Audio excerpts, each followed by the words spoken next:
Hello, we are Geeks Assembled, and today we will be talking about a 1986 movie,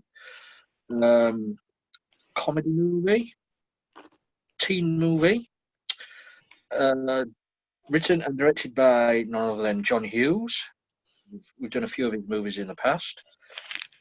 We are talking Ferris Bueller's Day Off, starring Matthew Broderick in the lead role. So without further ado, we'll go for the opening thoughts with these guys here. Harry, what's your opening thoughts on Ferris Bueller's Day Off? It's one of the few movies, I will say this, it's one of the few movies I've seen, and it works, being filmed in the Windy City. Or as they say in one of my other favorite movies, is Sweet Home, Chicago. So, it worked in Chicago. I mean, you could try and film it in some other city, it just would not have the same appeal. So it is a very well done movie. It's a very enjoyable movie. I admit, I'm not much of a comedy lover, but this is one I can sit back, relax, and enjoy watching. It's well shot. Matthew was just getting into movies at the time, so he's did a decent job in this one. He's gone on to some success outside of comedy, especially in movie Glory. But I gotta say, it's an enjoyable movie, and it's well worth watching. It's something that just appeals whether you're a kid or to an extent you're an adult, and it's got a lot of big names in it. Something to sit down, watch, and enjoy. So, I'll pass it back to you, Lee. Thanks, Harry. Susan and Alex, Okay. over to you. First of all, I'd like to say that if you would like to donate to the Save Ferris Fund, we'll put the GoFundMe page in the little blurb at the top of this thing. What do you call that? Description. So please donate heartily. He's a poor, sickly boy, and he's in need of help. The Chicago Police Department send their deep concern for his safety. And oh my gosh, this movie is just so funny. It's so great. I'm glad it was on our trailer. I'm glad it's in. It's a super fun movie. It is a lot like Blues Brothers in that Chicago plays a character in it, and it is a buddy movie. It's a buddy movie with a girlfriend, which usually never works. Usually it is really hard to write for two guys and a girl, or two girls and a guy, and for some reason this one just works. And Matthew Broderick, Alan Ruck, and what's her name? Her name Mia. Mia, yeah. Those three, act their socks off. I mean, it is a really auspicious start to their career. Fantastic work. And the thing that I liked, one of the things that I like about this movie is that they get away with these. There are so many of those, like, almost getting caught things. The almost getting caught moments are just, they're perfect. I mean, I don't know. I can't say enough about the almost getting caught stuff. And the car, was amazing too. So, yeah, lots of great moments, lots of fun stuff. And I enjoyed watching it. So, here's Alex. Yeah, in some ways I enjoy this movie, in other ways I don't. The dialogue is great. The thought behind the dialogue is pretty good. It is sort of Home Alone. Again, he keeps ripping off from his own movies. even though I enjoy Career Opportunities a little better, even though it is ripping off this movie, because Career Opportunities has Jennifer Connelly in it, You just like and they're Jennifer Connelly. basically the department God. store setting as opposed to this. However, it's a good thing that this did not take place in the internet age or the smartphone age, because they definitely would have been so caught. They were so caught. Oh my God. So the acting is funny. The cast is actually good. But yeah, the story itself, of course, is not realistic. But of course, by the time you're watching the movie, 30 to 40 minutes in, you don't necessarily care, even though I think it is ripping off. He's ripping off his own material. He is ripping off the Blues Brothers a little bit. He is ripping off the day, the day out. Let's take a day off and see what happens. But of course, it's an '80s movie too, so you have to have a scene where you're making fun of restaurants. You have to have a scene where you're making fun of museums. You have to have a scene where you're at a baseball game, but somehow you don't get caught, which doesn't make any sense.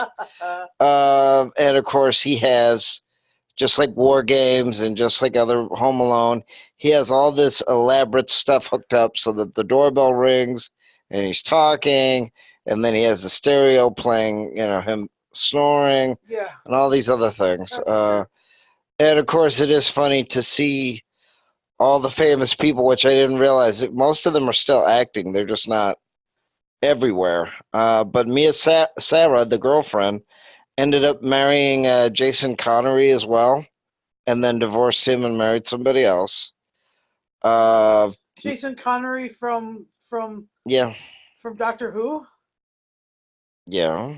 Wow, okay. Well, he wasn't really in a lot of Doctor Who, No, but anyway. That one with Syl. Yeah, I know. So anyway, it is kind of funny. And of course, it also reminded me of the '80s Michael J. Fox movies because of the musical soundtrack, which it also was included in. Oh yeah. But they did do a TV series of this, and it did not work. Even though they did do an in-joke about Matthew Broderick and a couple other things, which was cute for the '80s, early '90s, but no. I liked the Parker Lewis Can't Lose, which was basically a ripoff, and they admitted in the TV show it was a ripoff as well. But it was a little bit more teenage oriented. It was a little bit more, Beverly Hills 90210 sort of. So they sort of combined those three elements: the in jokes and the, Beverly Hills 90210 and the Ferris Bueller's Day Off. But of course, they had to change it because you can't have three versions of Ferris Bueller's Day Off. So it's an enjoyable movie. It does have great dialogue. It does have, great scenes in it. But no, it's not one of my favorites. If I say John Hughes movies, I think of Breakfast Club, Weird Science. I like that one too. Career Opportunities. Even though Weird Science is more sexual and more stereotypical. So I wouldn't exactly call that a family movie. Very funny. But this is slightly more of a family movie. Although it is kind of funny how one of the characters sort of has a nervous breakdown, and they sort of play that for sort of laughs. But that's the way his movies were too. His movies were always sort of on the line, but he was also trying to have the teenagers as real people and not just the stereotypes like a lot of movies did back then and before. That they weren't, they weren't admitting that the teenagers were human, kind of. The other interesting thing is Charlie Sheen, very young. And of course, his famous family, who has been in everything from other cult movies like Heathers, where his sister or his niece was in that movie for like 2 minutes, and the other famous people. And of course, the Estevezes and the Sheens, and it goes on forever. I can't even read it because it would be another 30 minutes here. So it is funny. Unfortunately, Charlie now has been known as the winning guy, And he was married to Denise Richards and a lot of other people and spending a lot of money on hookers and drugs and all these other things. So maybe in a way he was trying to be Ferris Bueller. I'm not sure. But it is kind of funny how people don't realize that he's actually part Spanish as well. Well, of course he is. Because the Estevez, of course. So that is kind of amusing. But yeah, it's not a bad movie, and even Deadpool has made fun of it, and Family Guy has made fun of it also. And it's one of the famous, John Hughes movies. And it's kind of funny that he made so many before he died. But yeah, there's other movies of his that I like better. Okay, But this is enjoyable. Just bounce it. Okay, go ahead. You want to go on, Harry? Harry's, it's back to me Oh, now. it's frozen. Yeah. Back sorry, to Lee. Lee. It's back to me. You're all praised for this movie. I'm not going to put her down on it. Oh, here it comes. No, Here it comes. Watch this shit. It's going to get ugly. No. It works in places for me.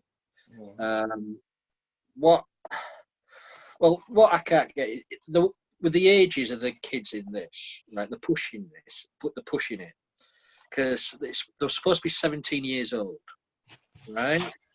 Right. Matthew Broderick, I think, was about 24 when he filmed this. Yep. Alan Ruck was 30. I mean, they were supposed to be 17-year-olds. The character of Ferris Bueller, I just want to slap. He's one of the most selfish people I've ever known in movies. He just thinks about himself, doesn't care about anybody else. For me, what made this movie was Alan Ruck playing Cameron. There was some brilliant acting by him, with the breakdown, the hypochondria. It was just brilliant. You felt for that character. But Ferris, I just wanted to slap. But I do. I mean, it's a good movie. Don't get me wrong. I enjoy watching it, but I just got these little gripes. And any movie what can have yellow in the soundtrack to the movie with "Oh yeah," is brilliant. The soundtrack to this movie is awesome. And then also you have what's the actor's name? The teacher, the headmaster. Jones. Yeah, and of course you have Ben Stein, Bueller. Yeah, but Jeffrey Jones as Mr. Rooney. Known for other movies, but he's also known for other things these days. But we won't go into that. A good actor at the time. The way he got his comeuppance every time he attempted to catch Bueller out, something happened to him, which was quite funny. It was just slapstick all the time. It's not a bad movie, but is it one of John Hughes' best? I mean, the year before it was The Breakfast Club in '85. Before that, it was as it's been mentioned, Weird Science. And so then this came out in '86. And so then later on, a few years later, he had Home Alone. As Alex has said, he's pinched this from this movie, he's pinched that from that movie. If he's pinching it from his own movies to put into his other movies. I don't. It's an okay movie, but as I say, the character of Bueller just wound me up. Really did. I know it's a movie about the guy, but it really does. You're thinking it's just he's saying to the people out there, "You can get away with this. Let's trash a car. Let's steal this. Let's cause my best mate to have a nervous breakdown." Yeah. And you think, is that okay? I don't think it is. But I know it's only a comedy movie. Yeah. So of course he did Home Alone. He did the National Lampoon's Vacation, the Beethoven series with the dog. Mm-hmm. What else? Dennis the Menace, the new version. Yeah. Uncle Buck, Curly Sue, Career Opportunities, The Great Outdoors, She's Having a Baby, Planes, Trains, and Automobiles. Oh, we Yes. reviewed that. Yeah, Some Kind of Wonderful, Pretty in Pink, Mr. Mom, 16 Candles. What else? Delta House, but nobody remembers that because I think it was only around for 4 episodes. So you sort of had these weird, sort of famous movies with these teenagers that are sort of half adults and not. And then, of course, in Weird Science, you also had the other famous guy who is known as Robert Downey Jr., who is now known as Iron Man. Yeah, we'll bounce it back to So anyway, Lee, go ahead, Lee. No. Well, you might as well stay up there. What? Favorite moment of Were you thinking- done? Well, like I said, the cast is good. The idea, of course, is very good. But yeah, you do want to slap the guy. But this is also an American. This is also an American movie. It's a very American movie. Also, how his sister sort of really didn't like him, and then all of a sudden she meets Charlie Sheen, and sort of changes teams, and now is on Ferris's side, which I also thought wasn't very realistic. But like I said, I mean, Maybe snogging Charlie Sheen will do that to a girl. Yeah, but of course, it's a John Hughes movie, and it's an American movie, and most of his movies were, it works out for the star. There was only like 2 movies that it didn't work out for the star of the piece. Some Kind of Wonderful was kind of a downer, even though it was a very smartly written movie, and it did have different characters. They weren't just degrees. Like a lot of his movies, they didn't really have totally different characters. But like I said, it's the '80s too. So I like that. The music's good. You certainly have a pace and an excitement to it. Would he have gotten away with all that stuff? Probably not. And I don't think he definitely would have nowadays. No. But like I said, he's the star. He has to win. Technically, he's not a bad guy. You have the other funny part where he's, at the end of the movie where it all quickly gets resolved. He does kind of get away with it with his sister's help. You have the teacher, the principal that finally gets his comeuppance. You have the principal secretary saying all the list of everybody who thinks he's a righteous dude. So it's an '80s movie. It really is an '80s movie. So Time. So I'll give this an 8 again. Go ahead. What? You're supposed to wait till Lee asks you for the score before you give the score. Oh, Alex, you've been doing this for so many years, and you still. He's such a rebel. Oh my God! It's like he's Ferris Bueller in these stupid casts. What? Well, I'm going to come around there and give him a slap. So there are some British comedy people that I've wanted to slap. Rick Mayall at times, just want to punch him right in the nose. Ade Edmondson. These blokes were playing people way, way younger than themselves. And I just, it's just a way of teeny bopper stuff is that you can never actually get an actor who's actually got chops until they're in their 20s. So you have to have them always play their kids. And it's annoying. And it's really cheesy. And sometimes it's a little kind of gross. But what can you do? You just got to do it. You got to go for it. Alan Ruck ended up playing the Captain Harriman on the Starship Enterprise that Kirk lost his life, not once but twice. You gotta kill this guy twice. What is this? That's amazing. Anyway, lots of amazing stuff about this. You're right about his acting ability too. He was great. So was Alex talking about favorite moments? Is that where we had gone? Yeah, just favourite moments or things you just... Okay, my favorite moments were like all the almost catch scenes, like in the cab that they steal from his father, and the running scene where, you know, at the very end where he's trying to get home in time to be in bed to stay sick, to look sick. That was hilarious because, I mean, he was right next to his father, but, you know, his father's really sort of, because he sees him a couple times and he just doesn't even, like, oh, in the cab later. Not only the cab that he steals, but then the cab that they are going down, like probably like Michigan Avenue or something in the middle of town, at the same time, and they're like neck and neck, and suddenly she has to all be flirtatious with his father, and then, I mean, then they tickle her from. There's some really funny, almost getting caught moments, which are great, and the other one is the guys who steal the car and go for the joyride. They almost get caught too, but they don't get caught because of the, you know, it's always, all this movie is just like, ooh, you can get away with it and you can almost get caught. But the only one who actually gets caught is Rooney, and I just, you know, you gotta hand it to Jeffrey Jones. He acted the crap out of that role.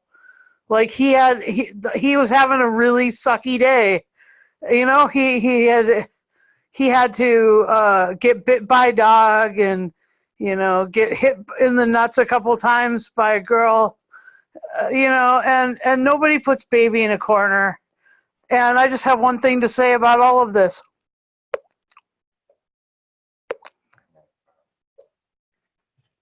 Anyway, fun. Cool. Let's... you just reminded me of that bit, yeah. Alan Ruck again. Over to Harry. Any favourite moments, Harry? My favorite scenes have to be the ones at Wrigley Field. I say that because not only do I live in Illinois, but when it comes to baseball, I'm a Chicago Cubs fan. And to me, when you get Wrigley Field, you know you're going to be having some fun. And seeing hearing the late Harry Carey broadcasting the game, it was just a thrill.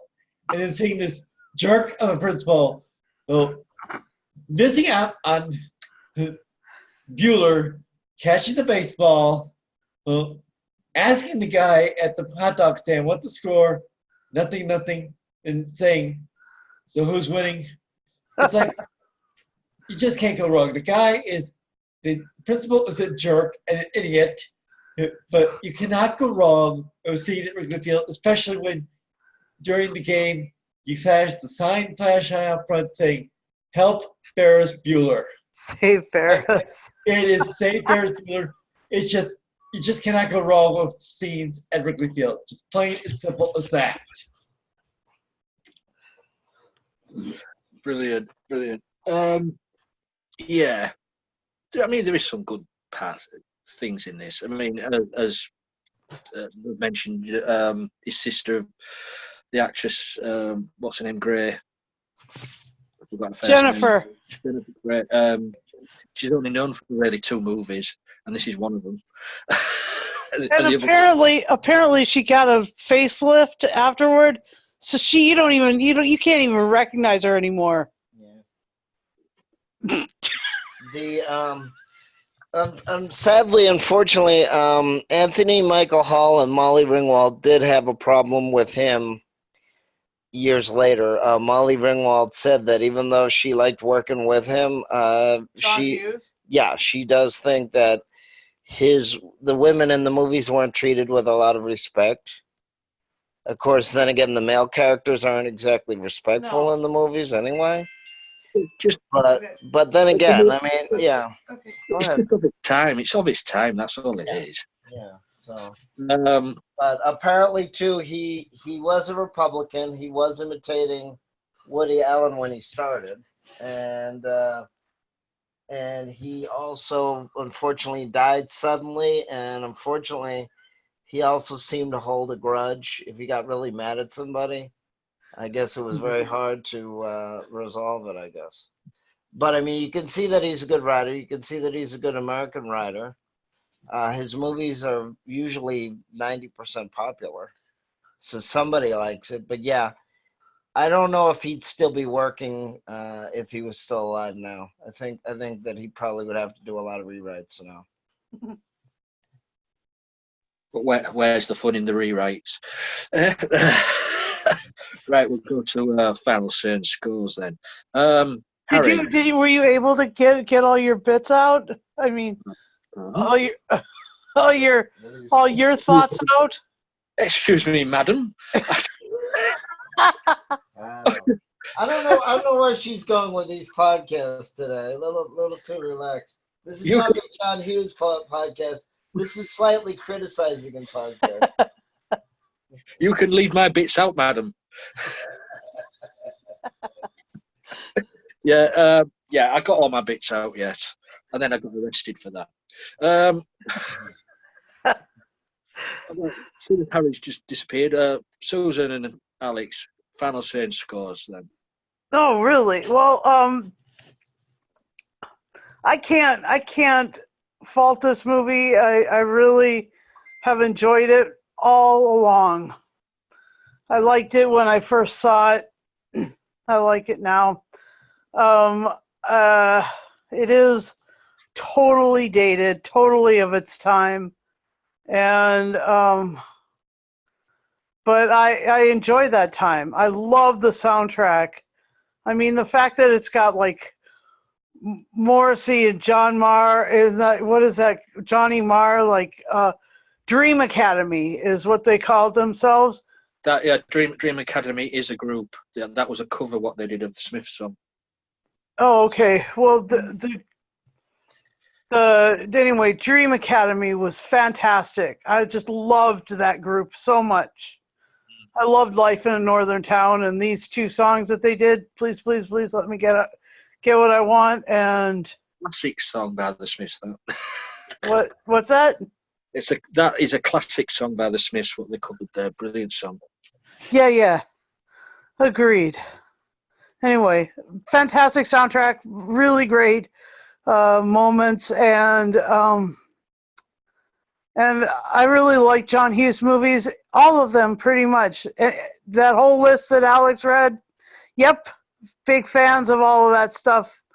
And he was really prolific until he passed away. So prolific. Oh my gosh, he did so much stuff. Anyway, I'll give this.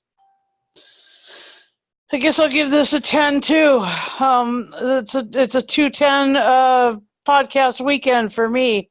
The same kind of it's been a really great week of watching. I'm really glad that we watched Citizen Kane, and now we watch this, and yeah. So here's the unpaid movie critic. Okay. I'd give this an 8. Like I said, it is an American movie. I don't really necessarily like the style of it, but again, the writing is good. Ferris Bueller is sort of a likable jerk, but again, that's not totally off for John Hughes movies. There are a lot of likable jerks in his movies, and there is a part of America that they still likable jerks, even though that's getting less and less now. But yeah, I mean, again, it's a product of its time. You can't constantly rewrite everything to suit, a decade later or later after that. And regardless of his political views, regardless of whether he wrote a lot of strong women, he did actually write a couple of strong women characters. You could look back at his movies, and even though I enjoy a lot of them, some of them I would say, I don't know if I'd buy that. I don't know if I'd show that to, my friends now or whatever. But again, it was a product of its time. The movies were a product of their time. And the other thing that people forget is the internet and DVDs were not always around.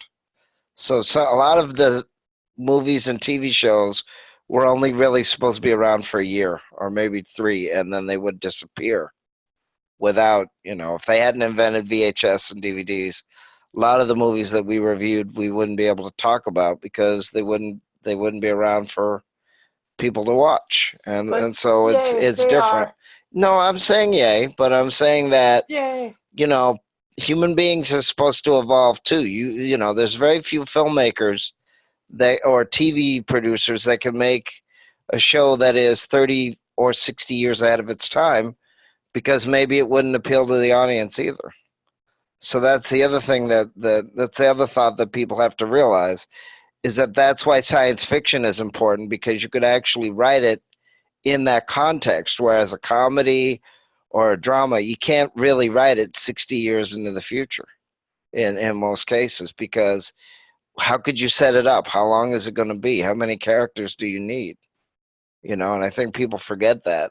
Plus, if these are teenagers, I mean, it would slow down the movie if everybody was, super strict or super, this or that. These movies are supposed to be fun. So you can't have every single character being very straight-laced. You have to have a contrast. So, I mean, I've seen the movie with some people, and they've gone, "Oh, this is just the same person. It's just 3 different sides, or whatever." And I've seen some people that go, "Oh, this is the 1980s rebel movie, or a preppy kind of that's a rebel," and other weird comparisons. But that's also why I like seeing it with more than one person, because they could show a certain viewpoint to it that you may not be thinking about as well. So watching it with Harry and Lee is pretty cool, eh? Yes, it is. Now, Anyway, so yeah, I'd rather watch Career Opportunities or Weird Science or The Breakfast Club. And I know some people would go, yeah, 2 of those choices, no, it's not good. Breakfast Club, except for the scene with Molly Ringwald, I did enjoy The Breakfast Club. Of course, there was a lot more sex talk in that as well as Weird Science. So, yeah, I don't know. I remember when these movies first came out, there were parents that didn't think that the audience was, naughty. appropriate. But then again, Americans push the envelope too. You're supposed to push the envelope a little bit. Cool. Harry, what would you give this one then? My rating would be about a 7.25. It's a good movie, and while it's got some good stuff in it, I'm just not a big comedy lover.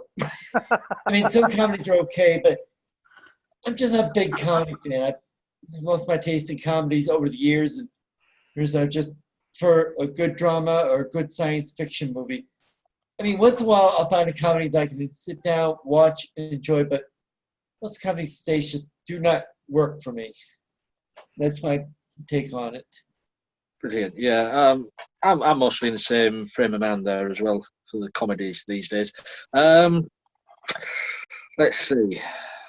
I would give this 10 oh yeahs out of 10 for the soundtrack. I would give it 10 out of 10 for Alan Ruck's performance in this.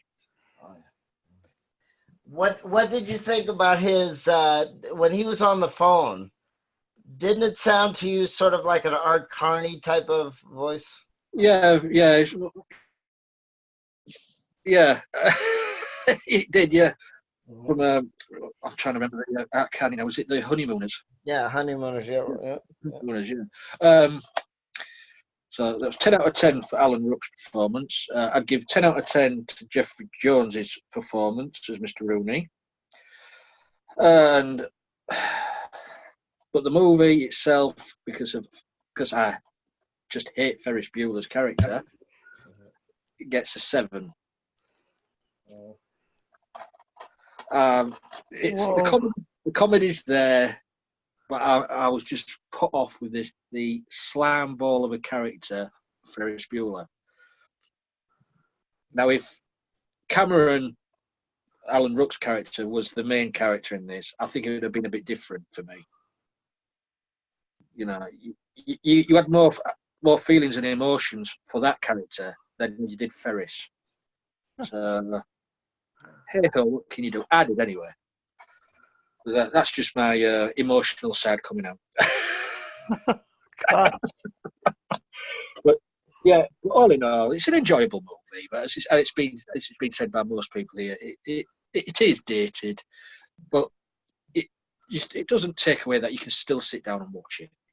You know, so I like to thank you guys for sitting down, eating popcorn, and watching Ferris Bueller's Day Off with us. I don't know where my popcorn went to, but you know, you guys out there, if you want to join us, please get in touch. Leave a comment on messages. We're all over the social media, Twitter, Facebook. I've got a little Instagram going. I just put up posts of what we're doing and stuff like that. Please leave a comment below. Let us know what you thought of the movie. Let us know if you've got any ideas for future things, what we could talk about. Just write down in there and let us know. So until next time, we're going to sing a song. We'll sing our song. What song shall we sing, Susan? I don't know. Oh, you know, I don't know. I want to make these casts more like a song and dance routine. All right. Well, then we'll sing the let's see, what you do. Copyright strike. How about no, I'm only pulling your leg, Susan. how about Love Missile F-111 by Martin Degville and Sig Sputnik? Yes. Do you know the words? No, I don't actually. No, it's Sig Sputnik, right? Dankeschön, darling, Dankeschön. And on that bad note, we'll be seeing you. Bye-bye. We do have fun on these, you know.